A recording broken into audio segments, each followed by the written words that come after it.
Live from the Export Beer Garden studios and brought to you by Export Ultra, the beer for here. This is the Agenda podcast for Tuesday, the 25th of March. The Agenda podcast, the home of sporting nonsense and claptrap. Brought to you by Export Ultra. G'day, James McOnie. Did you go to the football last night? Oh, I did, G Lane. I went to the football. I went and saw the All Whites, and they're going to the Promised Land. They're going to Trump America. That's right. They're going to play. It's going to be played in USA, North USA, previously Canada, and South USA, Mexico. Yeah. So is it Jason Pine on the call last night? Is this him? Here, let's listen to the end. Let's listen to him absolutely jizz his pants. All aboard and full steam ahead, North America. Darren Baisley's men have punched their golden ticket and will embark upon a path seldom travelled in the footsteps of Sumner and Rufer, of Turner and Herbert, of Nelson and Visilage, of Reed and Smeltz. Spain 1982, South Africa 2010, and now the United States, Canada and Mexico 2026. Say it again and savour every word. New Zealand are going to the Football World Cup. Jason Pine. Jason Pine. He'd obviously been working for weeks on that monologue for the final whistle. It's amazing how he managed to leave out both Fallons. One was a coach in 82 and one was a striker in 2010. It's like he could have just done that as a bit of a little device, because finishing on Smeltz, it is a weird name. It does. It's a bit Smeltz. It's a bit like, who? Christ, did you Smeltz that guy? Yeah. Did you Smeltz her? Ooh.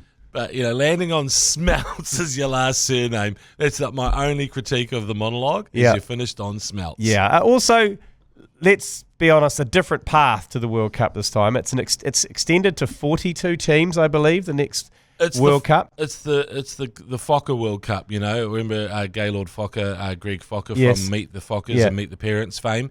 He had that wall of participation. The wall of Gaylord? The wall of Gaylord, the mediocrity wall, and it was all his participation certificates and medals, and I feel like this World Cup is a little bit extended into participation. Yeah, because for the first time ever, Oceania has a direct qualification into the World Cup, because previously we've had to play the 5th place South American team, which is usually some powerhouse South American team who hump us. Yeah. And since Australia have left Oceania and chosen to go into Asia because they thought that was an easier route 20 years ago. Generally, it is. It can be. It depends. Like Bali, maybe. Money sometimes has to change hands. Bangkok, maybe. Yeah, sometimes you don't come back. Anyway. Yeah, an easier route. Well, you can end up with, carry on. You can, there's side effects. Yeah. There's side effects to easier routes. So the World Cup is it next year, 2026?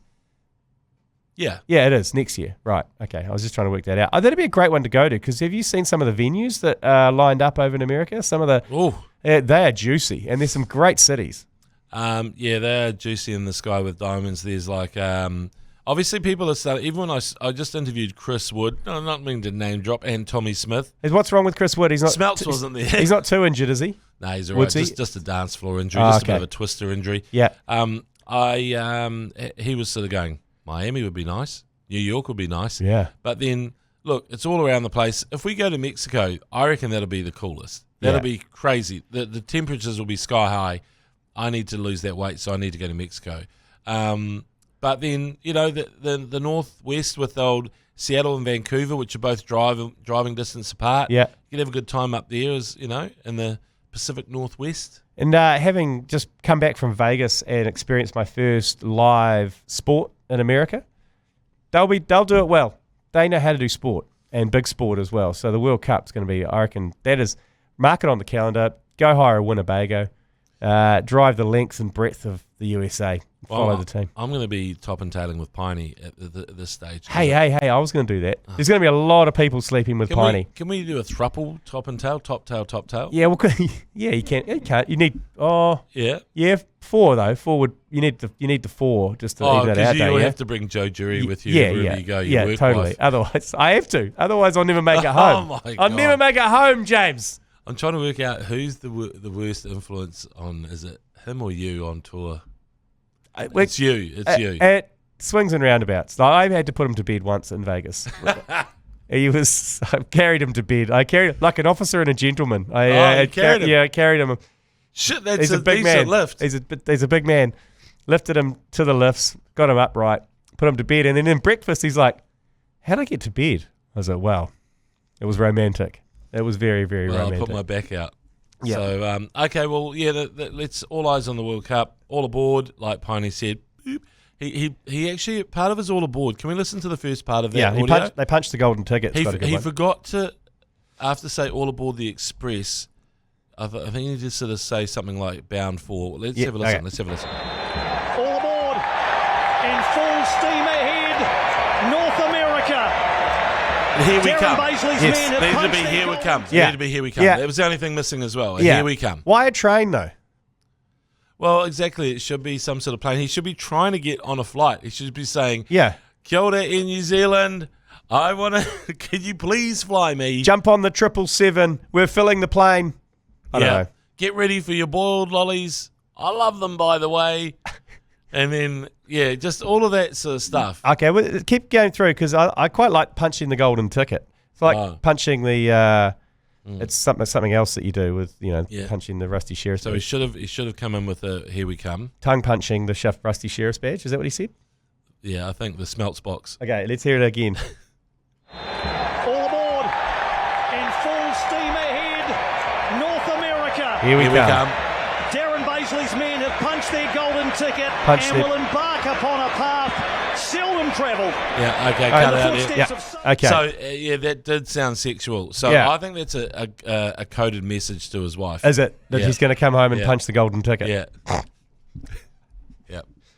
He's so sneaky, isn't he, Jason Pine? Yeah. He gives up this aura of the squeaky clean, but really, deep down, absolute filth. he is. He's like he's morphing into a little bit into Murray Deaker with that hair as well, with that head.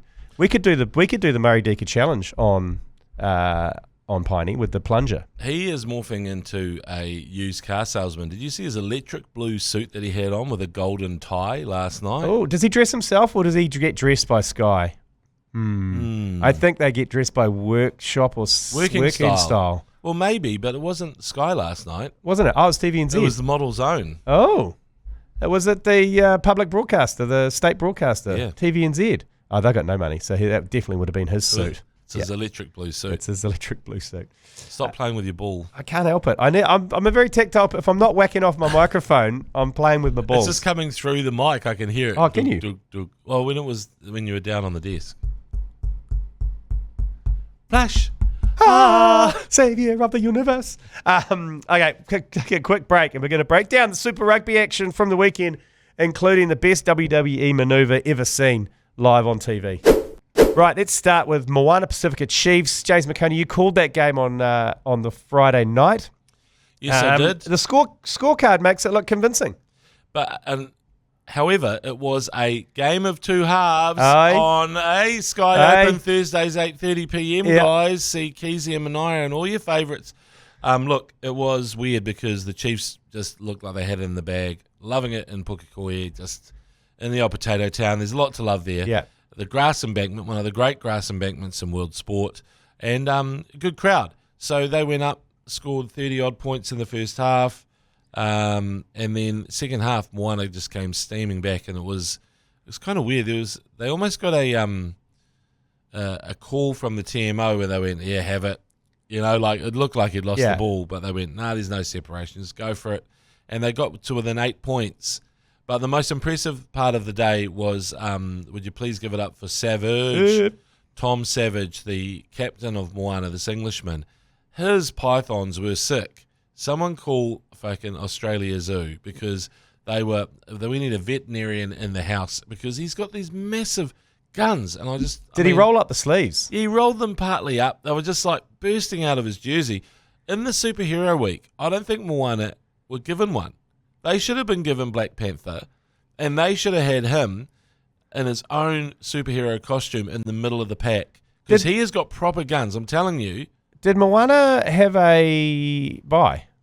on Super Kids round? Maybe. Did they? Okay, you're right. I can't remember them being in a... Yeah. They didn't play last week. Yeah, there you go. Well, That's what I'm saying. It's like Yeah. Marvel, they should have had their own thing, and he should have been in the centre with his massive guns. And there's a couple other Jack people in that Moana team as well, but just he stood out with those veins. Just, huge G Lane. Huge. But that means that the Chiefs' mana back on track, back at the top of the table. That does here. Back to the rugby. Sorry, yeah, I was talking about guns. Sorry. I could see you get a little bit carried away with the Pythons. Yeah, the Pythons. Yeah, sick. Anyway. The Highlanders Reds, that was gutting because I had a bit of money on the Highlanders because I thought at home, Jamie Joseph against the Reds, they were leading at half time, but then 29-23, gutting. Well, we all believe in Jamie Joe. Yeah. But is Tony Brown still hanging around? Because he'd turn up at practice for free. He's not even getting paid, but because his best mate's coaching, he'd turning up the mad scientist. And I just wonder, has Tony gone back to South Africa now? And is the drop-off noticeable without Tony Brown at practice? Who's he coaching over? Is he in the South African? Well, he's Rassi's assistant. Is he? Yeah. A couple of mad professors. Yeah, exactly. Oh, Jesus. Well, and speaking of mad as a cut snake, like from Pythons to Rassi, there's a Venn diagram because he is super mad. But the one thing about Rassi is he is just playing chess while everyone else is playing checkers, right? Yeah. Like getting Tony Brown is such a frickin' masterstroke. Everyone talks about how amazing he is, how he's a genius, and Rassi goes, "I'll have him." You know, no one else is going to. No one else is going to have him. Yeah. If you're going to, what's it going to cost? I'll take him, and then all of a sudden you look at on the sideline, frickin' Tony Brown. Can he operate at flashing light from the stand, Tony Brown? 100%. Yeah. He'd be able to do stop go the works. Yeah. And when you talk to Tony Brown about rugby, you really do want to get your 1B4 note. It was sort of exercise book out and go, okay, tell me more because I'm going to learn probably right now. This is that one time that I'm going to learn everything I need to know about rugby. Well, he's incredible. That's so good for South Africa because that's what they need because they've basically got Rassie Erasmus who basically stands in the change room going, you must fuck them up, okay? Fuck them up. And so you probably need a yin to that yang, i.e. He goes, I think at the clean out, just send in one cleaner on the left, but just maybe hold back the second one. He can do the pick and go instead. We'll take those extra 3 yards and then just push them out a bit further. You must fuck them up. Yeah, twice down the blind. Then in the end, we'll come back. We'll use Cheslin just outside Dearlandy, and then that way the gap will be there for either him to score or hopefully LaRue or someone else can pop out on the outside. Is everyone clear? Thank you, Tony. Thank you, Tony. But you must fuck them up still, okay? Thank you, Tony. So Blues Crusaders. Jesus Christ. Again, I lost money on this one. Do we put a fork in the Blues? Are they done? Wow. No. They got pumped. They got 42-19. Yeah, the they Crusaders... They scored the first try. That was it. Papali'i don't preach. And I was like, oh, here we go. And then they sucked for the next 75 minutes. He's Dalton Pepper Piggy, actually. Okay, sorry. Dalton Pepper Piggy. His latest nickname is Pepper Piggy. And he looked good. But in that 7-second burst to the line, I think the Blues will be okay coming back. It's just that they're just so disjointed at the moment. They don't know what they are, who they are. I think Sam Darry apparently is a line-out genius, and so not having him there means that entire line-out just doesn't function. Yeah. Because you sort of need the lock who also calls the line-outs and wins half of them, and that was Darry. Yeah. So he's gone. Akira Ioane, big body, amazing ball carrier, loves a punch up. No, they don't punch up anymore. Want to go Ioane's. He wants to go. Yeah. But the thing is, you lose him. He was kind of the glue guy who really bought into the everything last year, and it meant you got a player of international caliber. So he's gone, right? And then Bowden's got a broken hand. Tuipulotu was out. Kirk Eklund was out. You've got Caleb with the bloody motorcycle case. There's so many things going on there that I think as soon as they try and work out what they want to do, who they are again, it's you got the Plum Dog in the departure lounge as well. Yeah, Harry Plummer. Plum Dog's leaving. He doesn't want to jeopardise the thing in France. Yeah. I think Perofeta coming back is going to be good for them. I think they probably just need to have a few games with him while Bowden gets his hand right and just say, this is it. We're going to play this style with Perofeta because Yeah, they can't play. I mean, do you seriously think it's frustrating watching them? Yeah, really. it is, because they've got such big names in there, but they just can't put it together. How can you have a team where you don't, and I know Mark Talia made at least one break, but how can you have a team where Talia and Caleb Clark don't run the ball every few minutes? Like, that's just, it seems crazy, given the fact that most wings have a roving commission. Like, you see 7-piece and frickin' Amoni Narawa are pick and going for their team. So why are these guys not just absolutely challenging the line the whole time? And a record amount of Christies on the field at once. At one stage, we had Cam Christie, the big Orewa blindside. Tom Christie on the open side for the Crusaders, and then Finlay Christie came on. So it was a Christie the Clown Fest. That Cam Christie looks quite good. The big albino from Orewa, from the Ryman Healthcare Rest Home up there. You know what? I'd say that Razor will enjoy the looks of Cam Christie in terms of a big blindside. He loves a big blindside. Yep. Hey, can we just talk about? I mean, I know we're going over Super Rugby, but there's a big issue today about the All Blacks or the New Zealand Rugby saying no to an Anzac Day Bledisloe test. Did you see that in the news? No. Oh, Jesus Christ, G Lane. Well, look, at the moment I'm running like a triage centre at my house. Oh, okay. A triage. I haven't seen that. I only saw the most I've seen in the rugby news is this under-18 debacle. All Black under-18 team to supersede the secondary schools team. Oh, yeah. So I've seen a bit of that floating around, which is not great PR for the NZR. Yeah, I mean, that's small fry compared to the fact that the Aussie said, hey, let's have an Anzac Day test, make it an annual fixture, Wallabies versus All Blacks, let's go. And then initially, I think New Zealand Rugby said, oh, yeah, sounds good. But I'm wondering, and now they said, no, it's too hard basket because players would have to be out of Super Rugby for 2 weeks.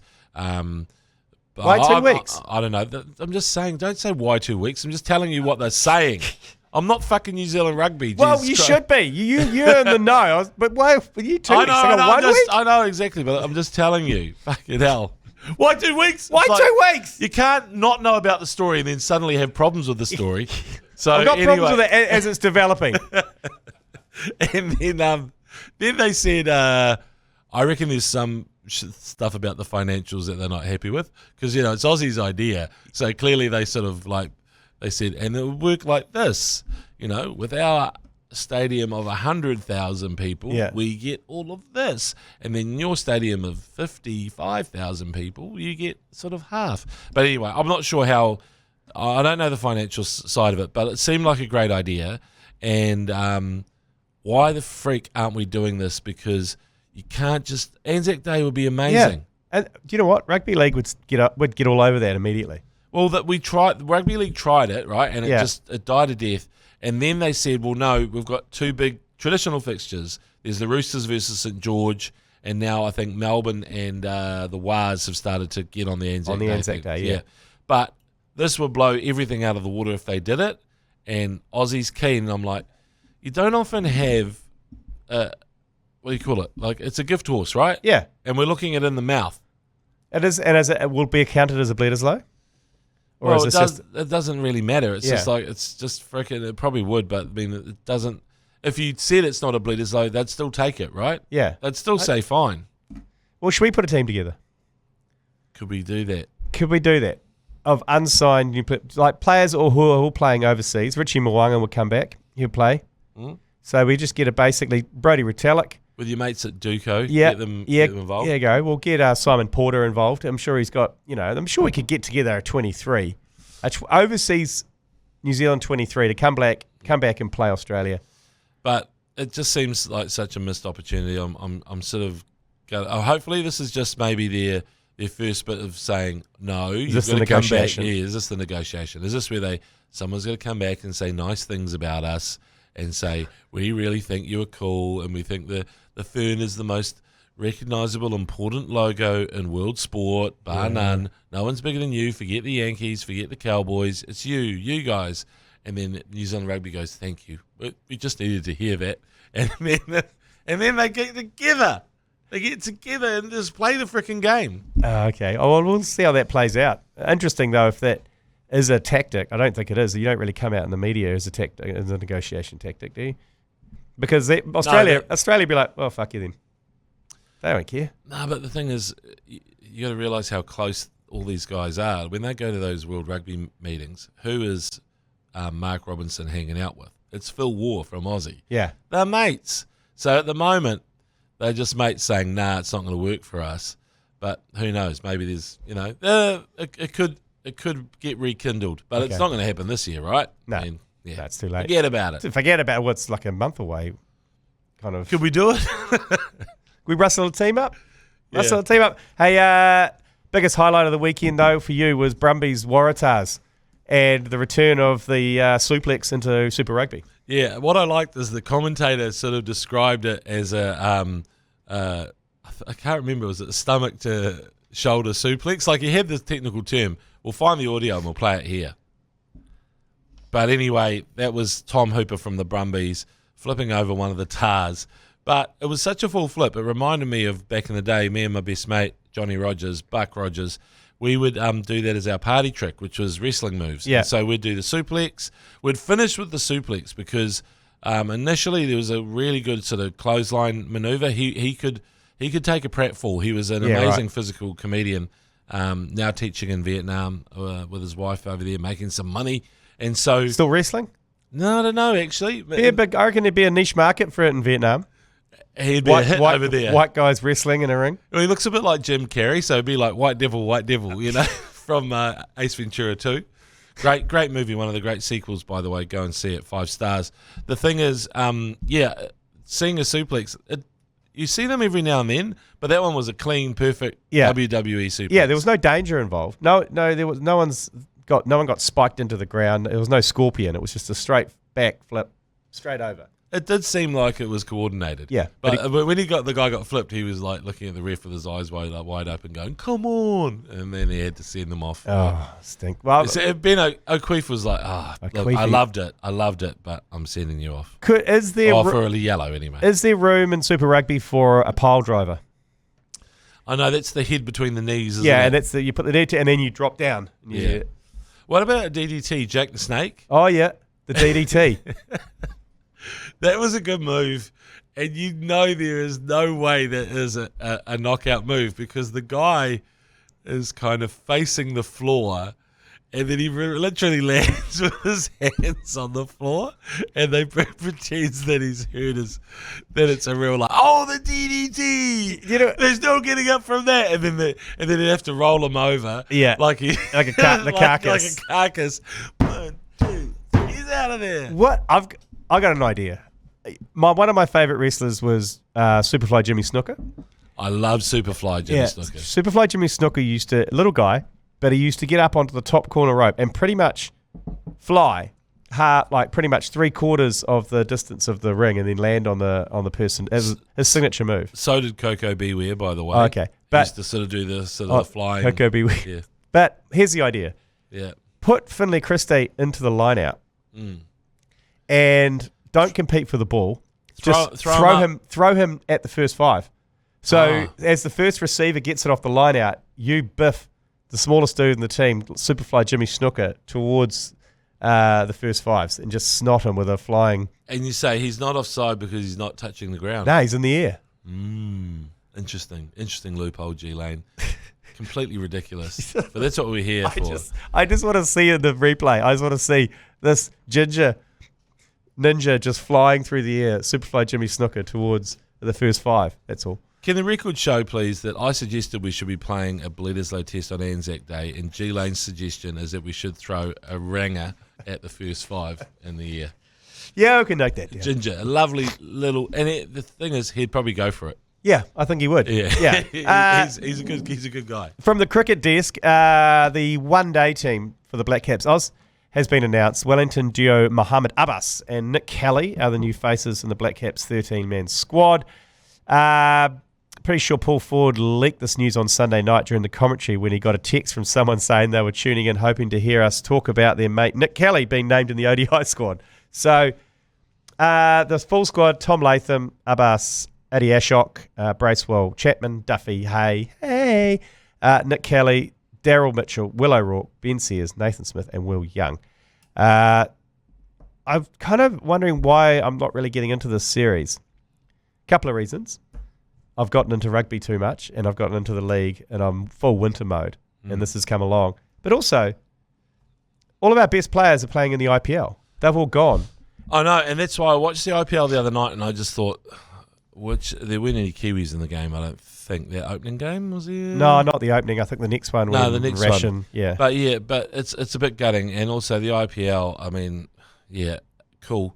But the what I'm hoping is that this Pakistani batsman, Nawaz, who scored that ton the other day off 40 balls, I hope he's so good that he will finally break down the IPL and then the Pakistanis will be let in. Never.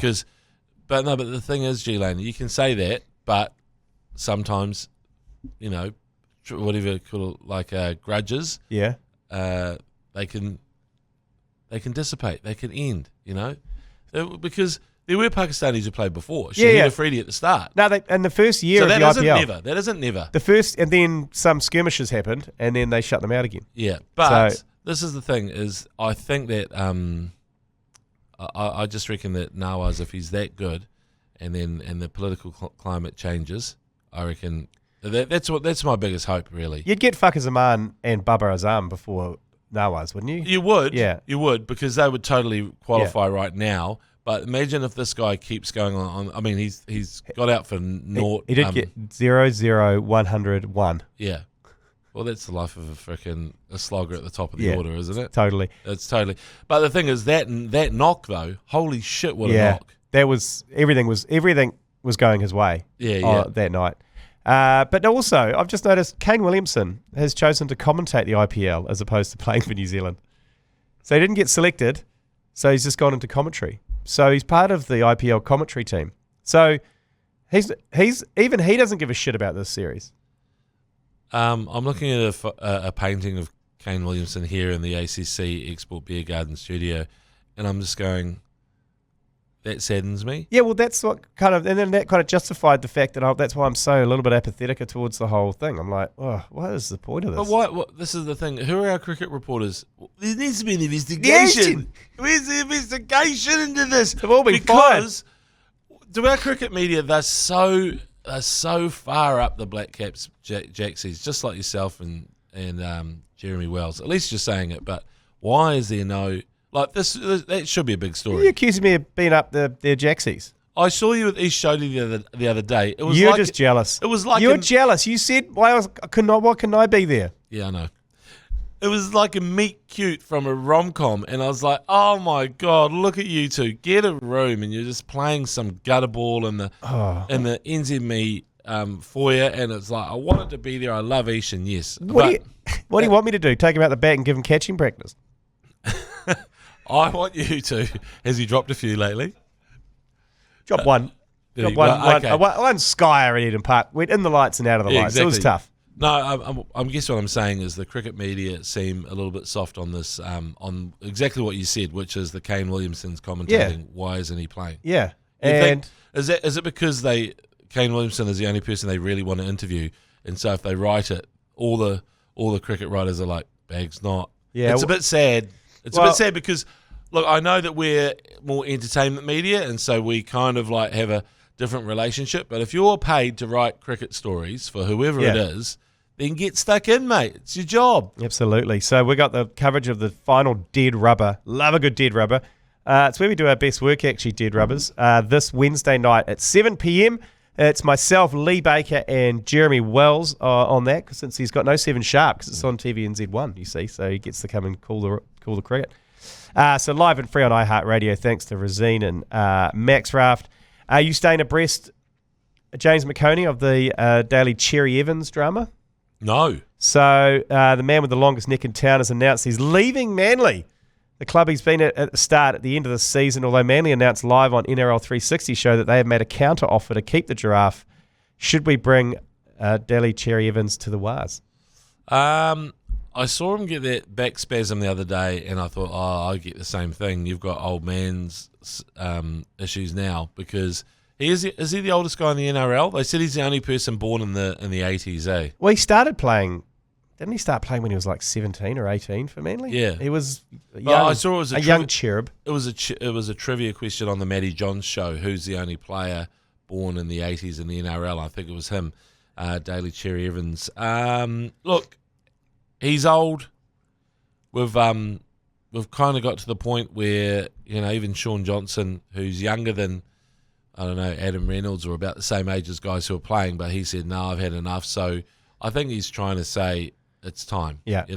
So bring him over here for a last hurrah and we get a broken Cherry Evans. I don't know if it's right. Yeah, I tend to agree, because there was a period there where everyone was using the Warriors as a rehab centre. Yeah. Kieran Foran was a good example. Came over here for a year, straightened his life out, and then went back to Australia. It's like, couldn't that's off, sprint. mate. Interesting, eh? He couldn't actually remember there was a gap for him to run, and he just went, nah, I'm not at sprinting stages right now. Can't be bothered sprinting.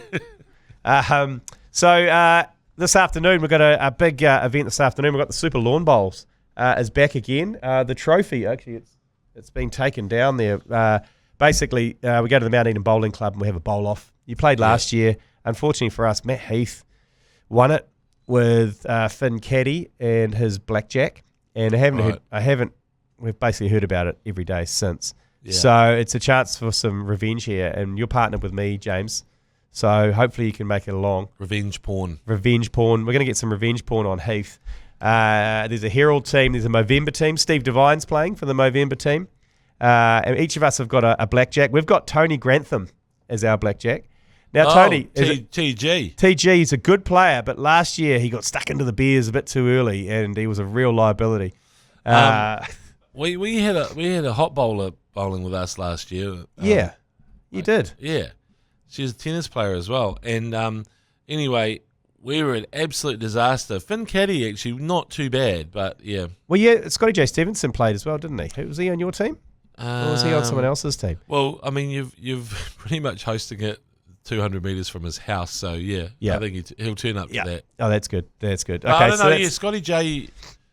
Yeah, anyway, what time is it? So four teams compete for the Super Lawn Bowl trophy. It's Team Hauraki, which is Heath and Stewart, Minai Stewart. Team ACC, which is me and you, James. Oh, shit. Team Herald, which is BJ Jansen, Bonnie Jansen. Yeah. And Luke Kirkness. And Team Movember is Steve Devine and Movember ambassador Jack Newman. And each team has a blackjack attached to them. So Yana Savov is Team Hauraki. Matt Berry is on the Herald team. We've got Tony Grantham and Lisa Prideaux is in the Movember team. Okay. So we're going to lean heavily on Tony, but just do me a favour. If you see him at the bar, just just get him off the beers till the end. Yeah, okay. Till the end would be great. That'd be appreciated. Yeah, so see you there at 5 o'clock, Mount Eden Bowls Club, James. Right. Before we go to yours, please. This Super Rugby season, we're doing New Zealand's next top commentator, James McOnie. A chance for you and a mate to commentate the Super Rugby final live on iHeartradio, thanks to Max Raft. So get your commentary skills sorted, drill down, get your best piece, and then chuck it through on the ACC talkback function on iHeartradio. So you must be using the mobile app. Send us your commentary audition, and then you go on the draw, and you could call the Super Rugby final, flights, accommodation, everything, and you'll be famous in your own household, no doubt. So text MAX to 3236. All the details are there on how you can actually put your entry in. All thanks to the legends at MaxRaft. So you didn't want to call it Commentary Idol? You went for No, we went for New Zealand's next top commentator. Yeah, real mouthful that one. But hey, make for better artwork. Yeah, I guess so. Yeah, it does because it's a Tyra Banks thing. You're Tyra. Yeah. The other option was so you think you can commentate. Was the other one? Yeah. Yeah, exactly. We've run with New Zealand's next top commentator. So there you go. So I'm a commentator. Get me out of here. Oh, that's a good one, but that's more like that's everyday life around here. Right, exactly. With G Lane chasing them. Can you do this one? Can you do that? Can you do this? Can you do this? No, fuck off. Right, we're going to take a quick break. We'll be back with yours, please. We've got a few of them to get through. 5 of them, in fact. Wow. Yours, please. Brought to you by Leader, home of the lasagna topper. Radio, 5 to get through. We'll bash through them. Yours, please. Yeah, morning, helmets. G'day, mate. Hey, happy belated Grant Elliott Day. I just woke up and I was doing my business, having a doom scroll as you do, and I just saw the missionary position coverage of that Fantastic Six shared by the ICC. Oh God, I fucking hate Smitty. Love yous, fuck yous. Yeah, I've heard that coverage as well, and it's the most down. Like we're the other extreme. Yeah. We're screaming and yelling. Theirs one is just like, and he's done it. He's hit it into the stands, and New Zealand it's like a real life sucker. Which one is he talking about? He's talking about the hairy Jav 6. No, but doesn't he call him Superman? Does he? Yeah, Ian Smith does. Which one's he talking about? Is he talking about an IPL 6? Oh, no, this is the same 6. But I listened to the radio coverage, the BBC radio coverage of the Elliott 6, and it's like he just hit a standard 6 during the game. Yeah. But there you go. Happy Jav Day to that man while he was scrolling. Yeah, I thought Smithy actually did not a bad job on the Grant Elliott thing. Well, he was up. Yeah. Oh, was he up? Pumped. He was pumped. Oh, okay. Okay, I must have been listening to the BBC one. Yeah. Okay, next one, yours, please. Yeah, just listen to some punishing butt plug chat. My brother-in-law tells a story when he was working in ED about having a chap coming in and having to remove a lawn bowl from his rear. Oh, get out. Involved some sort of plunger-like device. Oh, Get out. That is, did he say disgust, or was he cut out before he said disgusting?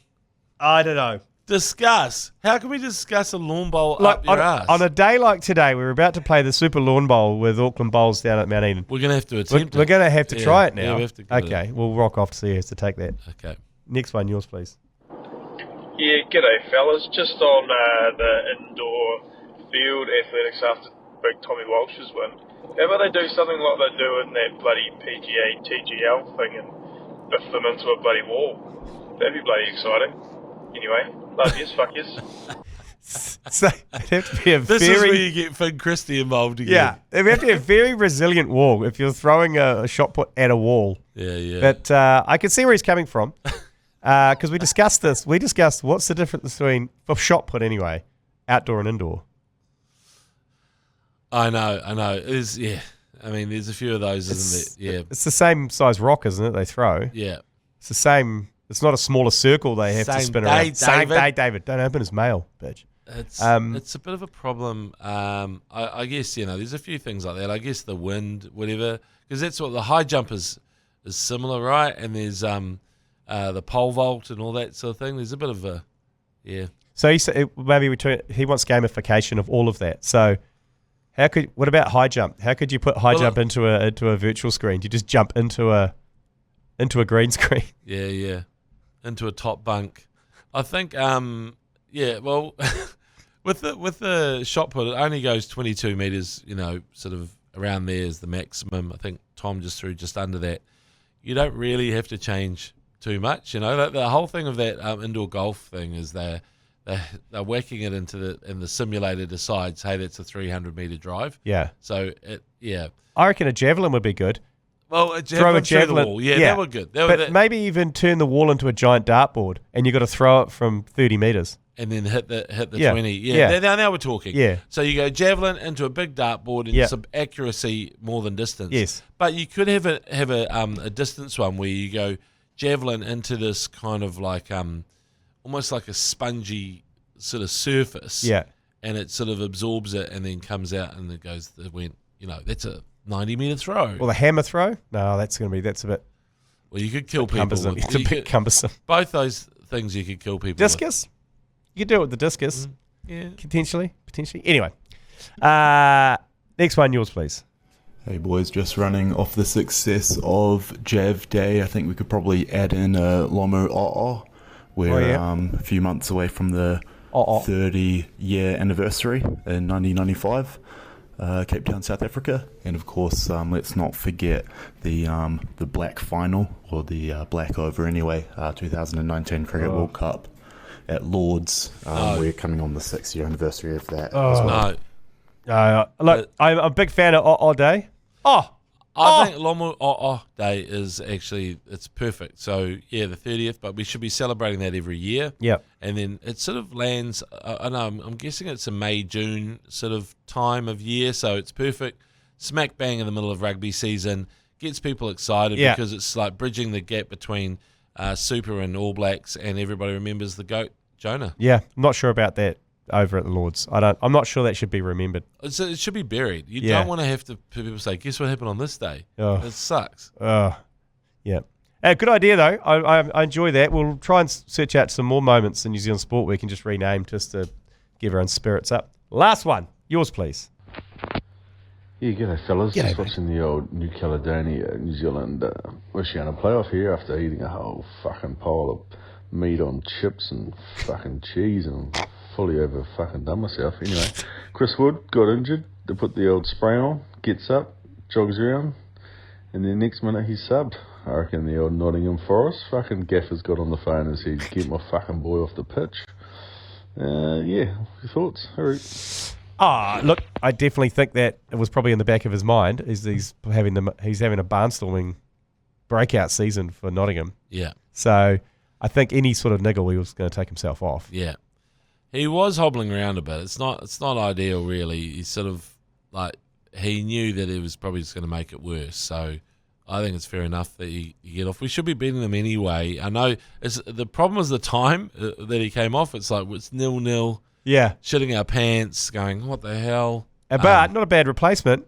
Barbarousas came on for us. It was okay, fuck, that's all right. He was Costa Barber ruthless in front of goal. You know what I'm saying? Yeah.